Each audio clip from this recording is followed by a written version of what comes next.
Hello guys, happy Sunday. Ito nga pala ganap ng Sunday ko. So samahan niyo ako sa church na pinupuntahan ko.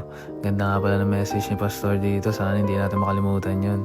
Anyways, after church, kain muna tayo kasi gutom na talaga ako. Iwas karne muna, isda lang. So after nun, punta tayo dito sa mall. Window shopping muna tayo. Tapos habang ng window shop, nakita ko tong aso na tong cute boy. Naman, natayo pa oh. Tapos nakita ko rin tong flower shop na to. Ang cute din pero mas cute pa rin ako syempre.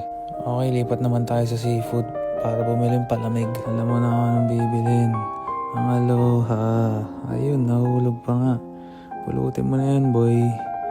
Ayan, pagkapulot ko, kinuha ko na agad dyan. Nilagay ko sa basket para di na mahulog. Kunwari, di ko alam na binibidyoan ako dito. Pero bagong lahat, bayad ka muna, boy. Tap mo na yan. Okay, para sa pangumpleto ng araw, kailangan bumili tayo ng Jollibee, guys. Alam mo na, bida ang saya. Pero okay lang yun, par. Kasi tingnan mo naman yung nabili natin, oh. Goods na yun for the week, par. So, yun lang, guys. Thank you for watching. Kakain muna ako dito. Good night na rin pagkatapos. Peace!